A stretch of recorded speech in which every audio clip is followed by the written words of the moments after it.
Bulan Ramadan mempunyai banyak fakta sejarah penting bagi kaum muslimin di seluruh dunia. Untuk meningkatkan wawasan dan keimanan kita semua, berikut adalah kutipan fakta-fakta penting yang berkaitan dengan tanggal 1 Ramadan yang dirangkum dari buku Peristiwa-peristiwa penting di bulan Ramadan karya Dr. Abdurrahman Al-Baghdadi.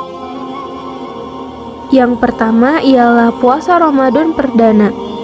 Sejarah mencatat bahwa Ramadan pertama bagi kaum muslimin terjadi pada hari Ahad 1 Ramadan 2 Hijriah atau bertepatan dengan 26 Februari 624 Masehi. Diawali oleh seruan tentang kewajiban saum Ramadan yang disampaikan oleh Nabi Muhammad SAW pada hari Senin 1 Sya'ban 2 Hijriah. Sejak tahun kedua Hijriah juga telah dimulai perintah untuk menunaikan zakat fitrah dan pertama kalinya pelaksanaan sholat id. Selain saum Ramadan perdana, pada 1 Ramadan terjadi juga peristiwa penting lainnya, yaitu turunnya Suhuf Ibrahim alaihissalam. Suhuf Ibrahim diturunkan pada tanggal 1 Ramadan, sebagaimana hadis Rasulullah SAW.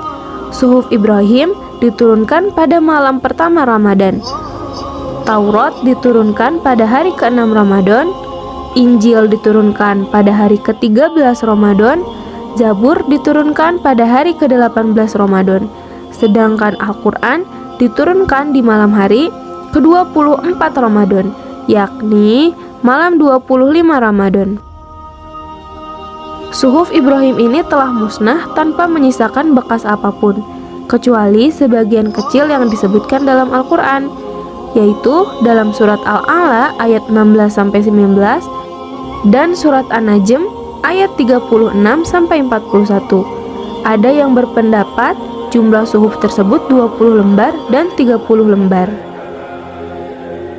Kemudian peristiwa sholat istiqo Rasulullah SAW saat Madinah kekeringan yang dilaksanakan pada 1 Ramadan 6 Hijriah. Saat itu Madinah kekeringan yang sangat parah. Lalu Rasulullah SAW mendirikan sholat istisqo atau minta hujan bersama para sahabat.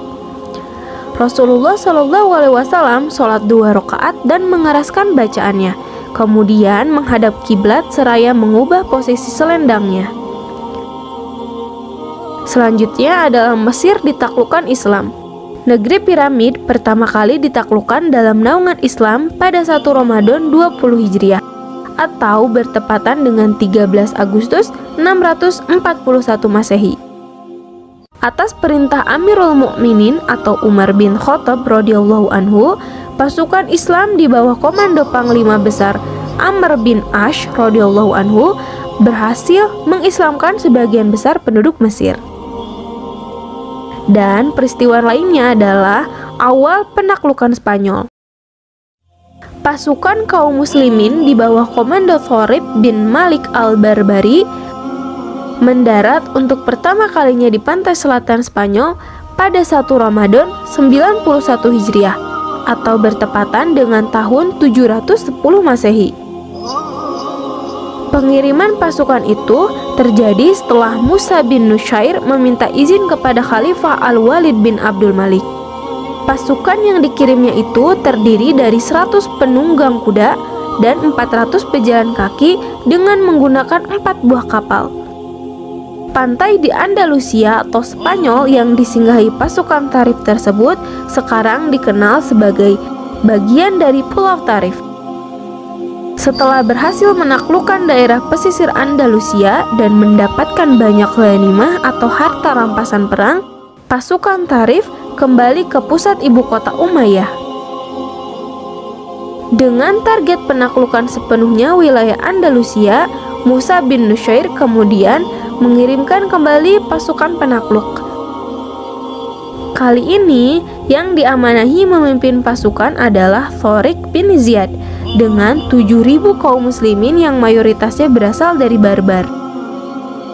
Maka ketika kapal-kapal Islam berlabuh di sebuah gunung yang akhirnya diberi nama Jabal Tariq atau Gibraltar, Raja Spanyol Roderick merasa terancam. Ia kemudian menyiapkan kurang lebih 100.000 tentara salib untuk menghadang pasukan Islam. Musa bin Nusair kemudian mengirim tambahan pasukan Islam sebanyak 5.000 prajurit sehingga jumlahnya menjadi 12.000 tentara. Perbandingannya tetap tidak imbang, yaitu 12.000 berbanding 100.000 atau 1:8. Di Sungai Guadalete, kedua pasukan tersebut bertemu dan memakan waktu hingga 8 hari pertempuran. Pun sama seperti kejadian awal penaklukan yang dilakukan pasukan Thorif. Pasukan Thoriq bertempur di bulan Ramadan, tepatnya di tahun 92 Hijriah. Pertempuran berhasil dimenangkan kaum muslimin atas izin Allah Subhanahu wa taala. Setelah Andalusia berhasil ditaklukkan, Sidonia, Carmona, Sevilla, dan Ecija hingga Toledo berturut-turut berhasil ditaklukkan pula, sehingga risalah Islam bisa diterima oleh masyarakat Spanyol. Selanjutnya, peristiwa Masjid Nabawi terbakar yang terjadi pada 1 Ramadan 654 Hijriah setelah sholat tarawih. Pemicunya adalah kasur milik Abu Bakar al-Maraghi, salah satu staf masjid yang terbakar karena kejatuhan sumbu api yang menyala. Akibatnya, api segera menjalar ke seluruh bagian masjid dan menghanguskan atap, merobohkan tiang, serta melelehkan timah. Juga membakar sebagian isi kamar yang di dalamnya terdapat makam Nabi Shallallahu Alaihi Wasallam, Abu Bakar radhiyallahu anhu, dan Umar radhiyallahu anhu. Beruntungnya, peristiwa tersebut terjadi sebelum orang-orang yang berada di masjid terlelap. Perbaikan masjid pasca terbakar diawali oleh Khalifah Al-Mu'tasim Billah dari Baghdad atau dari dinasti Abbasiyah yang dimulai tahun 755 Hijriah. Pada sekitar 879 Hijriah, ketika ibu kota Abbasiyah dikuasai Tartar, renovasi masjid dilanjutkan berturut-turut oleh Al-Mansur Nuruddin Ali bin Al-Mu'iz Ibik Ash-Shalihi atau penguasa Mesir. Kemudian Muzaffar Syamsuddin Yusuf bin Al-Mansur, penguasa Yaman, Az-Zahir Beibras, Az-Zahir Zamqamik, dan Sultan Qaitbay atau Qaitbay, penguasa Mesir. Proyek pembangunan kembali Masjid Nabawi tersebut selesai pada akhir abad ke-9 Hijriah.